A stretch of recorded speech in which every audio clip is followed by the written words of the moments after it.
다음 문제로 넘어가도록 할게요.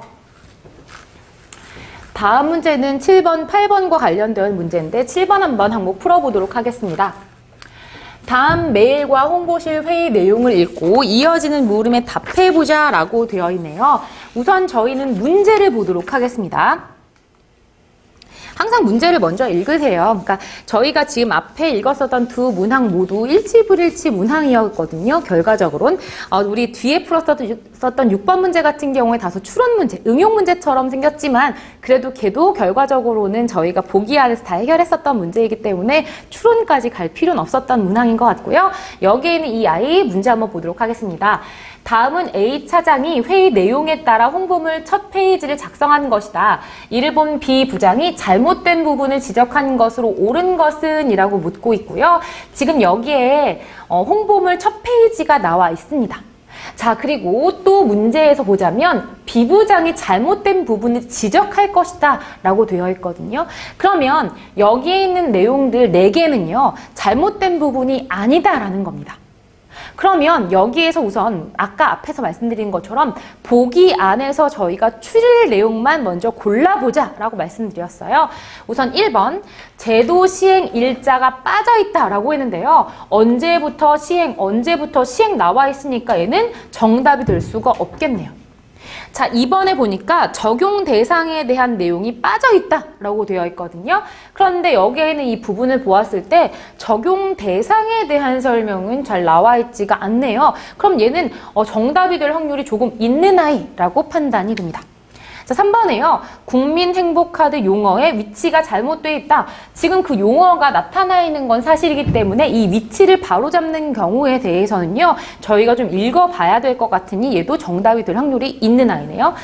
자, 4번에 진료비 지원이 불가능한 경우가 여기 보니까 나와 있습니다. 얘도 정답 될 확률이 없고요. 5번에 다태아 임신부 지원 금액 관련 내용의 위치가 잘못되어 있다. 보시다시피 다태아 임신부의 경우에는 해서 나와 있는 부분이 여기 제시가 되어 있고요.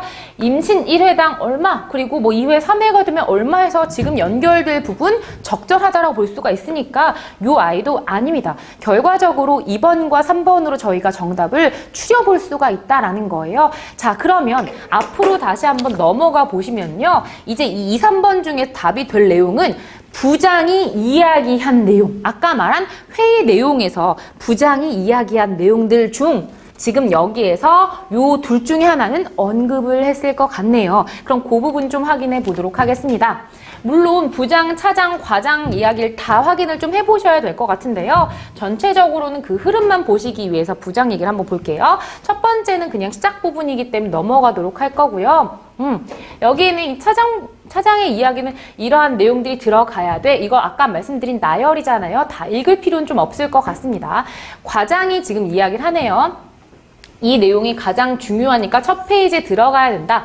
부장이 건강보험 임신 출산 진료비 지원이 국민행복카드라는 전자바우처를 통해 이루어진다는 것을 알려주어야겠어요. 저희가 아까 3번 선택지를 읽었을 때 국민행복카드라는 표기를 보았거든요.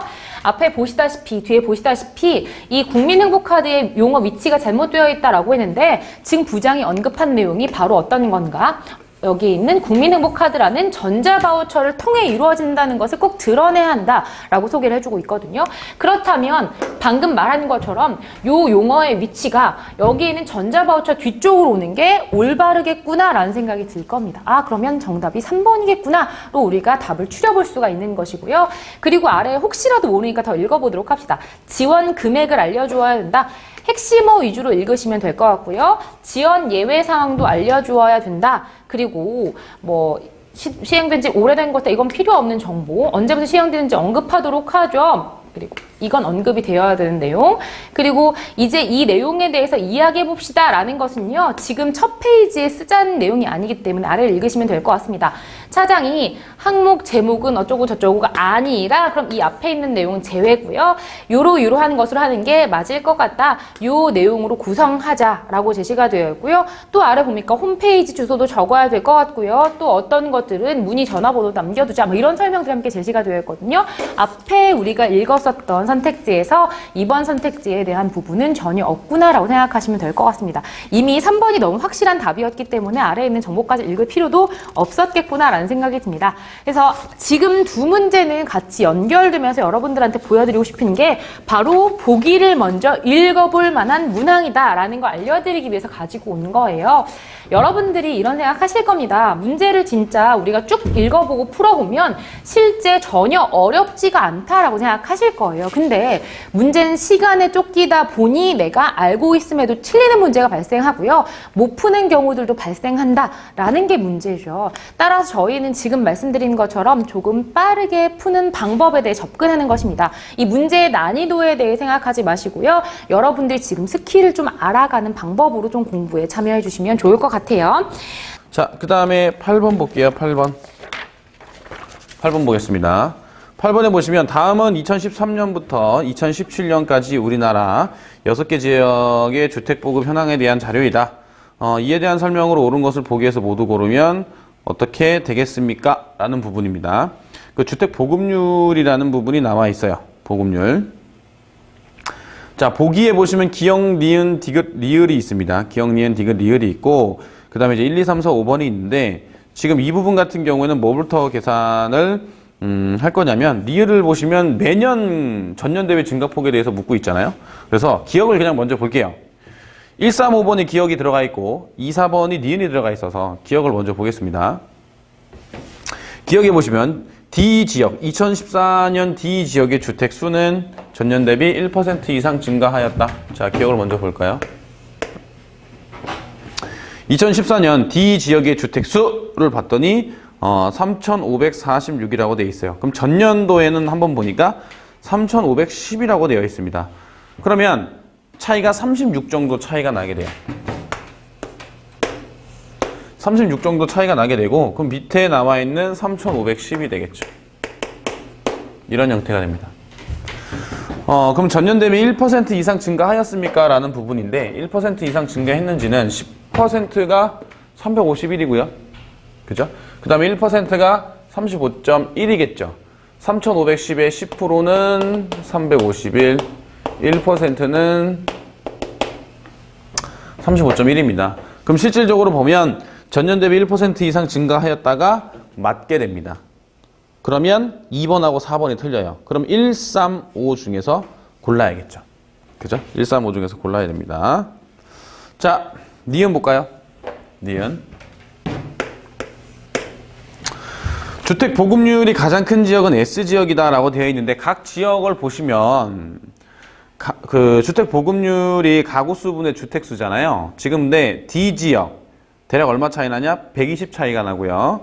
E 지역은 30. 그러면 D랑 E랑 비교를 해봤을 때 E 지역이 조금 더 주택 보급률이 좋다라고 볼 수 있어요. 이해 가십니까?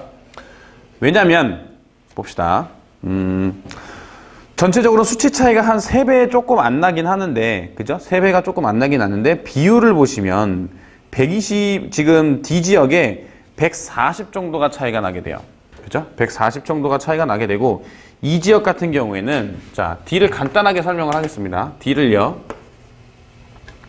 2017년에 3,785가, 가구수가 되겠죠? 주택수는 3,643입니다.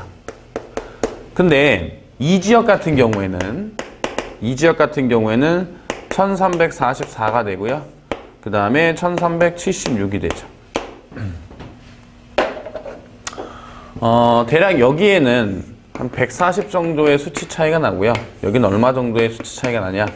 30 정도의 수치 차이가 납니다. 됐습니까? 그러면 문제에서는 주택 보급률이 가장 큰 지역이 어디가 되겠습니까? 라고 봤기 때문에 이 값이 어떻게 돼야 되냐? 커야 되겠죠. 그죠? 자, 그 다음에 K 같은 경우에도 보시면 K도 900이죠. 936분의 966입니다. 그럼 이 부분 같은 경우에는 이쪽에는 1이 넘죠. 얘는 1이 안 되죠. 여기는 버리면 돼요. 이해가십니까? 이 K 봤을 때 분모가 분자랑 비교를 해봤을 때 주택수가 더 큰 거를 일단 먼저 골라보면 2가, K가, L이, S가, 그 다음에 Y, D를 빼고 다 들어가겠죠. 그러면 이 중에서 다 계산을 해봐야 되느냐? 일단 제가 써드리면 L을 보시면 1063, 1073 여기까지만 쓸게요. 자, 이쪽도 지금 얼마 차이가 나게 되냐면 30 차이가 나고요. 이쪽도 얼마 차이가 나겠냐면 30 차이가 나고 여기는 32 정도 차이가 나게 됩니다. 그러면 분자 분모의 차이가 30 정도 차이가 나게 되는데 이게 커지기 위해선 얘가 커지기 위해선 분모가 조금 더 어떻게 되는 게 보급률이 커지게 되겠냐? 작은 게 좋겠죠. 분모가 작아야지 30 차이가 나는데 분모가 작아야 그만큼 차지하고 있는 비율이 높아질 거라는 거를 우리가 알 수 있잖아요. 이해 가십니까? 그러면 L은 바로 빠지고요. L은 바로 빠져요. 그럼 얘랑 비교해 봤을 때 얘도 바로 빠집니다. 그렇죠? 그럼 또 누가 남게 되느냐? S지역 보시면 569분의 595. 얘네들은 얼마 차이가 나는? 26 정도 차이가 나요. 그렇죠? 595분의 이거 그냥 26이라고 쓸게요. 이렇게. 이런 형태가 된다는 얘기죠. 그러면 이걸 왜 26을 뺐다라고 생각하시면 되냐면 이제 569잖아요. 595, 569죠. 569. 요렇게.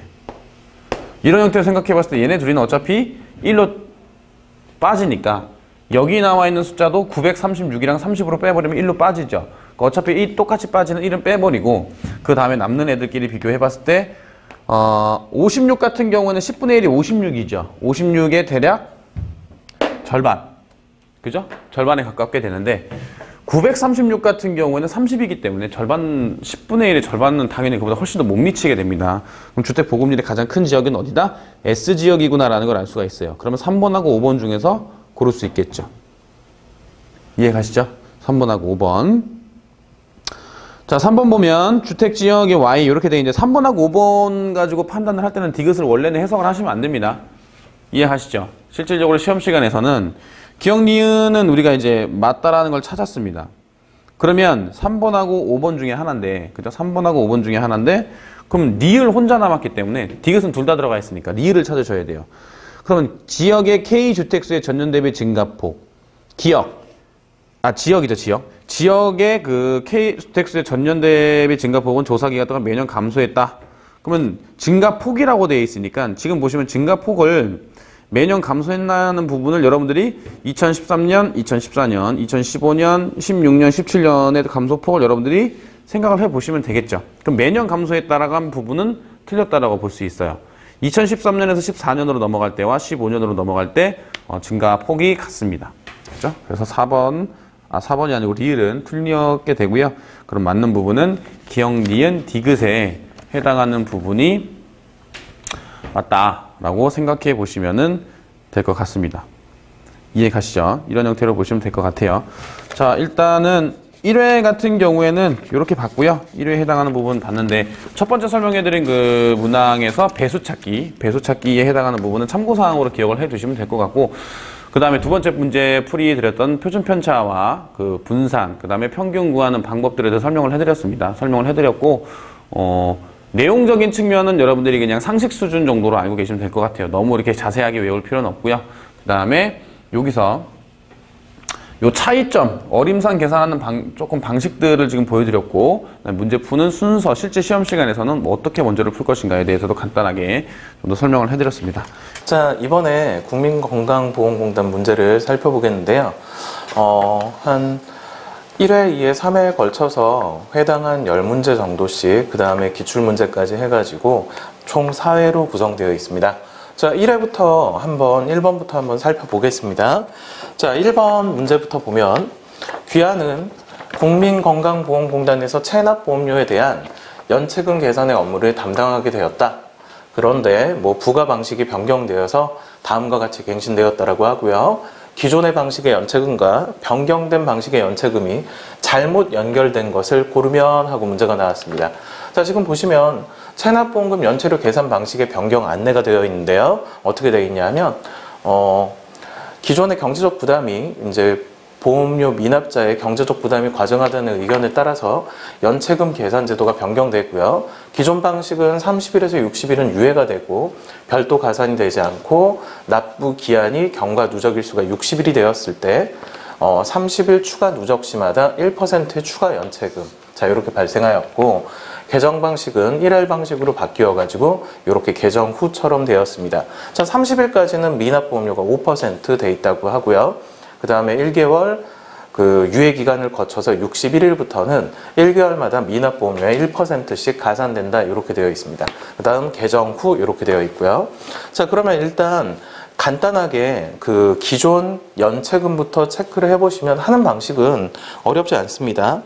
자, 먼저 1번 한번 보면은 기본 연체금하고 신규 연체금 한번 확인해 보고 그 다음에 한 2개 정도 보고 계산하는 방법을 보고 나머지 것들은 바로 그냥 확인을 하는 방법을 사용하겠습니다.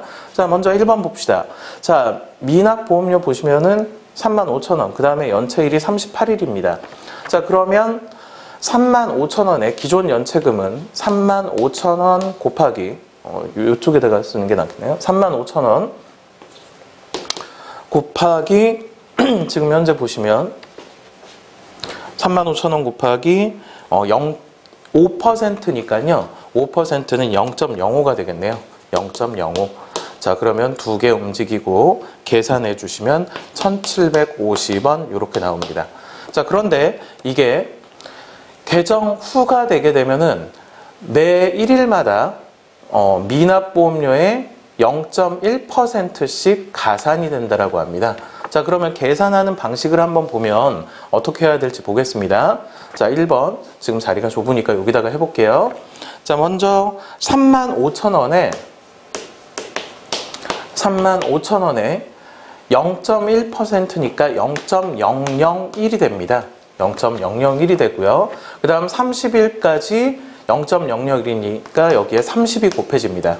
그러면 요게 이제 뭐 답지에는 이거를 아예 계산해서 0.03을 곱하고 뭐 35,000원을 곱하는데 저는 이 방법이 좋은 게 요게 3개가 소수점이 움직이게 되면 여기 공이 3개가 지워집니다. 그래서 결과적으로 35 곱하기 30만 하면 되니까 여기서 계산을 해주시면 얼마가 되냐면요. 1,050원이 되게 되고요. 자, 그 다음 거기에 추가적으로 35,000원에 다시 이번에는 얼마가 곱해져야 되냐면 0.05%가 가산이 된다라고 했습니다. 자, 그래서 얘는 소수가 0.0005가 되겠죠. 그 다음 곱하기 며칠이냐 하면은 얘는 8일이 되겠네요. 자, 그럼 얘는 소수 계산 쉽게 하기 위해서 0.004가 될 거고요. 자릿수 움직여 주시면 결과적으로 35 곱하기 4. 자, 그래서 140원이라는 연체금이 나오게 됩니다. 자, 그래서 얘네 둘을 합쳐주시면은 얼마가 나오냐 하면 1,190원. 그래서 1번은 맞는 게 되게 되겠고요. 자, 그 다음에 한번 뭐 2번은 같은 방법으로 60일 안에서 걸리기 때문에 특이한 방법이 없고요. 3번 한번 보겠습니다. 3번. 자, 요거는 지울게요. 3번 풀이를 보면 이번에 3번 같은 경우는 뭐냐면 93일입니다. 93일이라 계산하는 방식이 약간 차이가 있는데 신규 연체금 같은 경우는 크게 문제가 없는데 기존 연체금을 계산을 할 때 어떤 방식을 취해 주셔야 되냐면 요 부분 30일에서 60일까지 유예기간이라는 것을 조심스럽게 생각을 해 주셔야 됩니다. 자, 그래서 38,000원 요거는 기존 연체금만 확인하고 신규 연체금은 위쪽과 계산하는 게 동일합니다. 자, 그래서 93일이기 때문에 조심해야 될 게 38,000원에 일단 30일까지 연체금이 5% 0.05가 곱해지겠죠. 자, 그래서 요거를 계산을 하면 되고 그 다음 거기에 38,000원에 이번에는 31일부터 60일까지는 가산이 안 됩니다. 그러면 61일부터 90일까지 한 번 가산이 되게 되고 91일부터 또 가산이 되기 때문에 93일까지이기 때문에 이게 한 달치가 들어가서 1%씩 2번이 가산되게 됩니다. 자, 그래서 그거를 그냥 뭐 0.01 곱하기 또 2 하는 것보다 그냥 0.02 이렇게 계산을 해주시면 되죠. 그래서 요거를 실제로 계산해서 자릿수 움직이시고 계산하면 2,660원 맞게 됩니다. 자, 다음 4번 한번 보겠습니다. 4번 보시면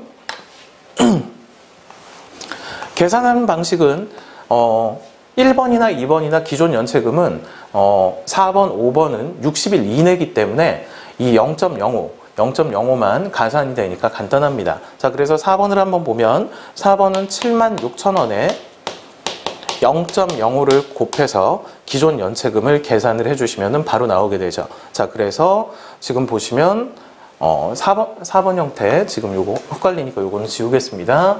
자, 그래서 얘를 계산해 주시면 자릿수 2개 움직이시고 760원 곱하기 5 하니까 3,800원 맞게 되고요. 자, 그 다음 신규 연체금 한번 보겠습니다. 신규 연체금 한번 보시면은 이번엔 76,000원에 여기는 맞았고요. 76,000원에 0.001 그러니까 0.1% 가산이 30일이 됩니다. 자, 그래서 여기도 공 쭈루룩 없어지고 여기도 쭈루룩 없어져서 76 곱하기 30 해주시면은 2,280원 이렇게 나오게 되고요. 그 다음 나머지 49일에 대해서는 49일이 아니죠. 나머지 19일이죠. 19일에 대해서는 76,000원에 0.0005 곱하기 얼마냐면 19일 요거를 계산해 주시면 요것도 자릿수 먼저 움직이시고 5를 여기다 곱해서 계산을 해도 되고 여기에 곱해서 계산을 해도 상관이 없습니다. 자, 그래서 요거 계산해 주시면 722원이 나옵니다. 자, 그런데 얘네들 합계를 보면은 3,002원이 나오죠. 얘네 둘의 합계는 3,002원이 나옵니다. 그러니까 신규 연체금에서 4번이 틀리게 되네요.